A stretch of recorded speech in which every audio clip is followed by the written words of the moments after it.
Hitler का खौफनाक दौर। एडोल्फ हिटलर का शासन 1933 से लेकर 1945 का इतिहास सबसे खौफनाक और अमानवीय दौर माना जाता है। उसने जर्मनी के नाजी के माध्यम से ऐसा तानाशाही चलाया जिसने करोड़ों लोगों का ज़िंदगी तबाह कर दी। हिटलर का खौफनाक चेहरा। मुख्य बिंदु: यहूदियों का नरसंहार। हिटलर को यहूदियों से गहरी नफरत थी और उसे अंतिम समाधान नाम से एक योजना बनाई जिसके तहत करीब 60 लाख यहूदियों को मरवा दिया। गैस चैम्बरों में जहर छोड़कर लोगों को मारा गया। बच्चों, महिलाओं और बूढ़ों को भी नहीं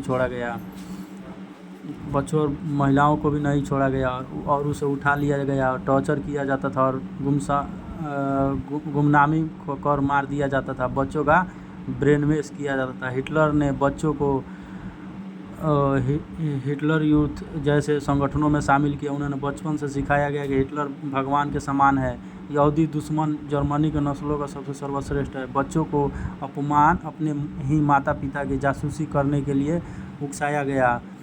चौथा, स्वतंत्रता का गला घोंट दिया गया। अखबार और रेडियो शिक्षा प्रणाली को सरकार के अधीन कर दिया गया। सिर्फ वही सुना गया जिसे पढ़ाया जा सकता था जो नाजी पार्टी चाहती थी। किताबें और जुलाई कलाकारों और लेखकों की सजा दी गई।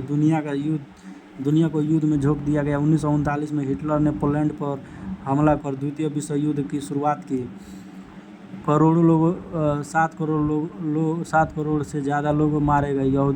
यूरोप के कई शहरों तबाह हो गए। लाखों सैनिक और निर्दोष नागरिक युद्ध के भेंट चढ़े। 1945 में जर्मनी की हार निश्चित हो गई तो हिटलर ने एक बंकर में छिपकर आत्महत्या कर ली, लेकिन उसके खौफ का असर दशकों तक लोगों के दिलों में रहा। सबक: हिटलर के खौफनाक दौर हमें सिखाता है कि नफरत की राजनीति कभी समाज का भला नहीं कर सकती। तानाशाही में इंसानियत दम तोड़ देती है।